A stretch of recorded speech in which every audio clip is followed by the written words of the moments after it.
Pro still continuing onward here as they are getting forced a slight amount by that circle. We're going to be down a piece, but it looks good for them. Back here with flying saucers. Oh, and it ain't looking good. Well, goodbye, my friends. This flying saucer, you might as well just go back whatever planet you came from and try again later, because it ain't happening this time around. We jump back over now to Promo, Brood, and Force as they continue to live life in the frosty environment of the epicenter, chilling out here as, you know, that was my corny dad joke of the day. But they have, again, all of this range. It seems like they backed away from that fight with Sentinels there. Yeah, and actually, you know, the decision-making that they have here to kind of choose an establishment to hold up for a short period of time, I actually really enjoy what they chose, and more importantly, when they chose it, because it is in a position to, even without the ultimate accelerators, which does come into play here, they have the opportunity to wait out the cooldown for the next Watson generator and be impactful on the next rotation as well. So it's a great opportunity to be able to gatekeep, have resources, but not setting yourself back for the future gameplay. So they get their teammate Peach back in the action. Okay. Oh, you got to get out. Did you see that? Yeah, but it should be noted, they're going to be coming through that portal. They know that Peach has no armor. They want everything to do with that skirmish whatsoever. PTN, though, struggling as they are on the kind of side here, just to the south of actually the skirmish we just witnessed, and still down Pride. Nope, this is Struggle City Population 2, because they're out of here. You got Metro, he's trying to stay alive, turns his down, the recovery banner is out, but it ain't gonna matter. That's gonna be the kill. Goodbye, try again later. That was G Dolphin that managed to pick up Metro Primal there. And it looks like this is Pro here, able to survive what was a Crypto ultimate, pressuring this top high ground angle. Crypto, that seems to be the first glance we've actually gotten of him at the competitive level.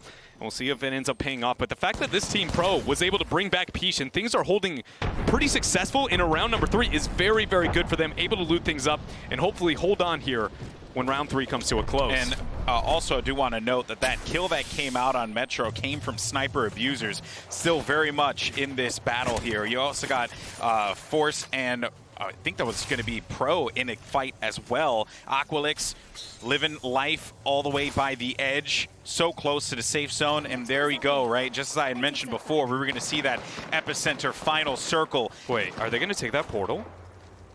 Do they have the confidence to take somebody else's portal to get this pressure? I don't think they're going to go for that. You're right. They end up playing it a little bit safer here, but they do have a low ground position here. Are they going to Arcstar the Wraith to get the push? We do see the Gibraltar ultimate go out, but it's going to be denied there by the generator. Actually opting to retreat out. Interesting choice here. Aqualix, though, will look for an Arcstar push in a matter of seconds if they want to take this high ground. Oh, there's some players right to the right side here, and Phony's going to go down. That's going to be BCJ. That's Sniper Abusers that have that angle. And there goes the portal, right? Just got to get out of there. Get your teammate through that portal as soon as possible, because they're going to be chunked for so much. Watson has to go through.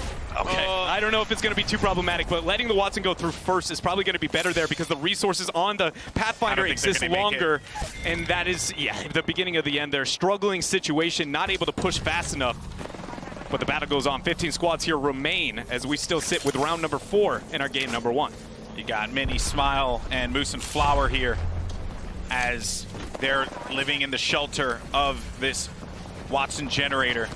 Some fences being put up as well just to give himself the added protection, sharing resources as well as we get ready for that late game battle. 13 squads remain, 37 players still left to tussle here. Got a lot of bodies left in the battlefield. Moose and Flower's gonna feel the pressure of that one, has to dip out of there, gonna pop back with that wingman. Try their best to be able to apply some pressure here, but it ain't gonna happen. As Snipe Down pushes in Controller Gang all day. He gets himself 1, he gets himself 2, and that is gonna be goodbye to that team as the Sniper Abusers continue on their trek. Sniper Abusers, actually, we saw Snipe Down go for the armor swap for that situation. He actually traded from purple into a blue, so a bit of a setback in terms of overall resources. Yeah. They hold their own in that fight, but we'll see how it plays out. So far, looking so good there for what is one of our, expected to do well teams here in this event. BCJ, Snipe Down, and G Dolphin, but Sentinel still holding their own here on Epicenter. Should be noted, this is a much more southern epicenter circle than what you can see sometimes, or excuse me, northern. Sometimes it can be off to that southern edge where capital city becomes a major problem, but over this specific one, Sentinels actually have a grand position because rarely is anybody moving from refinery. Anyone who is not in this high ground has a problem where this circle is right now, except for Sentinel, because they have the high ground, they have the coverage, they know where all the threats can potentially come from to cause a problem for them. And they're sitting pretty currently, and the ring is going to be closing in 10 seconds. We'll see now how these teams are going to have to push in, because you know that a lot of bodies are scattered around this safe area here. Yeah, when the next round closes in, not number 4 as we see coming to a conclusion here right now, but in fact the next one into round 5 is forces over to that little construction section that is just on the, I believe, northwestern end of the epicenter. So everybody from the glance that we're taking now have to make their way all the way over to the opposite side, and it's moving through these icebergs and this kind of cutoff that you see through the ice that is so challenging as we watch Rogue make their attempt here towards the center. Dude, nothing but heavyweights here for the top 12, man. Sniper Abusers, Rogue, Sentinels. I mean, I think Stinky's still going to be in the fray. I think Squidward might still be in the action too. Like, there's just so many great teams that are still going to be left to fight here as this circle is going to get nice and cozy for all of our players. It's only going to get more challenging from here, Dreadnought. Yeah, but Rogue has been climbing the ranks, especially with the results in GLL, I believe placing 3rd overall. I think that this is going to be an event that is very defining for them, and I'm not surprised for them to look good here so far. They just got to be able to continue onward because it's not over yet. 12 squads remain. High ground advantage here as the triple take comes through. Unable to land the 3rd. One more. And there is the conclusion there. One more kill as that is Naffin dropping out from Team Squidward at 11 squads remaining.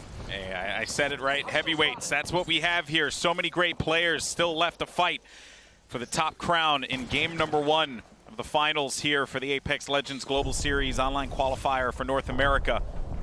Back over to Rogue now. Just playing their corners, watching their angles, making sure no one's going to pop up behind and surprise them.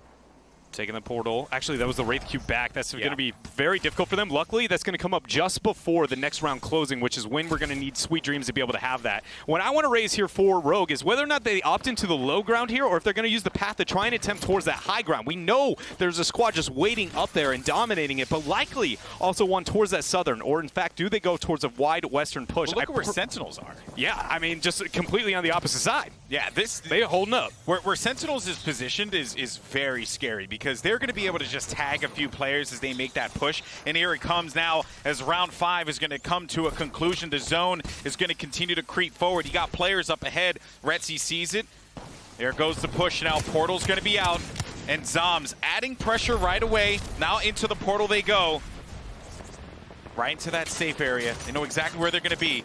The grapple comes through, right through the fences there, baby! Nice play, but Zoms is gonna go down, and that was so well timed. You had the Arc Star disable all of that stuff that was gonna be lingering about there, but unfortunately, just not able to clean up the kills, and they read that one like a book. Yeah, that was clean, and it looked so very good there, but just not enough opener with those few opening shots to really be able to set the tone here. Fire, though, actually, they have the final circle positioning pretty well here as well, and the fact that they have a lot of armor on the ground, they are prepared to armor swap whenever is necessary, but look at that, Burt, down to 25, maybe 10% HP, is going to look towards one of those swaps. There goes the massive big boy coming out to play. Wow. Bowser, gets one. Player's going to be located right to the east of them here as his teammates getting tagged up. That's Burt. Tries to go for the loot and get sneaky there, grab something that he could use to his advantage. Unfortunately, doesn't work out. Gonna have to look around to see if there's any shields that they can use at that moment in time. And finds PvP. That was PvP. PvP could have shot him. He had no HP. He could have shot him once and gotten the kill there. But the fact that he hit... He had no HP either. No, he was willing to play pacifist. The last man It was a game of chicken. Yeah, exactly. But the fact that he got that because he was completely out of armor. There was nothing sitting around. And then PvP's like, hey, boy, I got you, man. I got you back. Here you go. Gosh, so very lucky there for them. Thank you for the delivery. Yeah, exactly. On your front porch, man.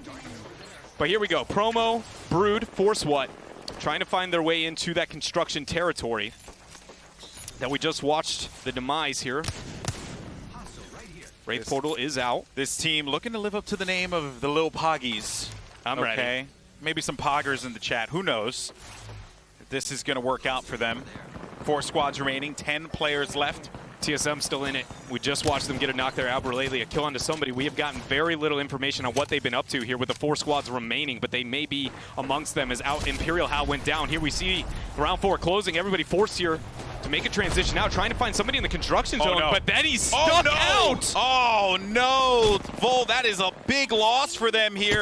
And Force Brood and Promos are still going to be hanging out in the high ground here. The little Poggies might be able to take this one. 2 squads remaining. Who's it going to be on the other side that they're going to be contending against here? They have a lot of open area to work with, and it's going to be the Pathfinder in front of them. And there you go, GG, the little Poggies take the win.